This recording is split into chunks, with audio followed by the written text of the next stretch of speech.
এই ভাবি, হ্যাঁ, আচ্ছা আপনাদের একজন নাট্যকার মারা গেল, আপনার কেমন লাগতেছে?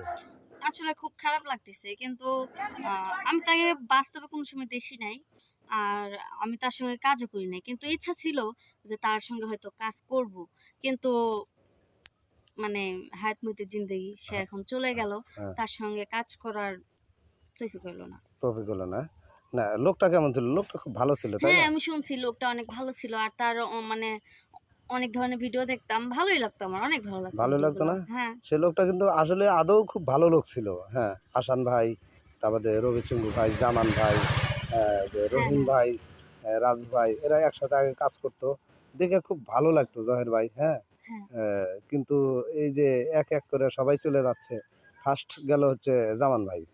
হ্যাঁ, ভালো মানুষ, হয় স্ট্রোক করে মারা গেল। এরপরে আবার চলে গেল আপনার এটা আসান ভাই। আসান ভাই খুব ভালো লোক ছিল, তারপরে সে দুনিয়াতে খুব কষ্ট করে চলে গেল।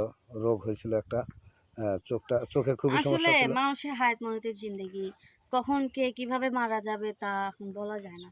কারণ এই যে আমি এখন এখানে আছি, এখানে এখন আমি দেখেন আপনাদের মাঝে দাঁড়ায় দাঁড়ায় কথা বলতেছি। এখন আমার যদি হায়াত এখন উঠে যায় তাহলে তো এখন আমাকে মরতেই হবে, তাই না? হ্যাঁ, এখানে তো কিছু করার নাই। আচ্ছা, রবি সিংহ ভাইয়ের কি হয়েছিল আপনি কি জানেন? আসলে আমি বিষয় কিছু জানি না। জানেন না?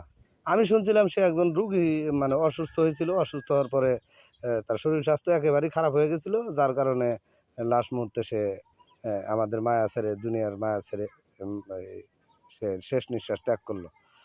তো আপনার কেমন লাগতেছে? খুব কষ্ট লাগতেছে না? আসলে কষ্ট তো লাগবেই। কারণ যেহেতু আমরা হচ্ছে যে মিডিয়া পার্সন লোক, তো আমাদের ভিতরে যদি কেউ একজন মারা যায় তাহলে তো একটু কষ্ট লাগবেই। ও, কারণ আমাদের যেরকম মানে ফ্যামিলি মা-বাবা নিয়ে, সেরকম আমাদের এই হচ্ছে যে মিডিয়াতে মিডিয়াতে যত মানুষ আছে সবাই আমাদের ফ্যামিলির মতো। তো ও, ফ্যামিলি থেকে যদি একজন দূরে চলে যায় বা মরে যায় তাহলে তো একটু কষ্ট হবেই। ও, বুঝতে পারছি। আপনি তার সাথে কাজ করেন নাই, তারপরেও আপনার তার প্রতি অনেকটাই, মানে যে হ্যাঁ, তার মৃত্যুর সংবাদ শুনে অনেকটাই কষ্ট পেয়েছেন, বুঝতে পেরেছি। তো সবাই, আপনারা সবাই মিলে তার জন্য দোয়া করেন, মাগফিরাত কামনা করেন যে সে যেন ব্যস্ত নাসিব হয় এবং সে যেন কবরে সুখে থাকে, কবরের গুনাহ আযাব মাফ করে। এগুলা দোয়া করেন আর কি তার জন্য, হ্যাঁ? কারণ মানুষ মরণশীল, মানুষ যে কোনো মুহূর্তে মানুষ মরতে পারে, নিঃশ্বাসের বিশ্বাস নাই। সবাই তার জন্য দোয়া করবেন, আমরাও দোয়া করব। হুম, এটাই হচ্ছে আমাদের একমাত্র কামনা, যে আমাদের রবিচন্দ্র ভাই দুনিয়া থেকে চলে গেল। আর সেখানে যাইতেও পারলাম না, এমনই দুর্ভাগ্য যে আজকে আমরা শুটিং করতে আসছি, তার শেষ দেখাটাও দেখতে যাইতে পারলাম না, তাই না? এটা হ্যাঁ, মনের ভিতরে একটা কষ্টকর না? হ্যাঁ, কষ্ট তো। খুবই কষ্টকর। আচ্ছা, যাই হোক, আমাদের কষ্ট আমাদের মনের মাঝে চেপে রাখি। তা সবাই তার জন্য দোয়া করবেন। আসসালামু আলাইকুম।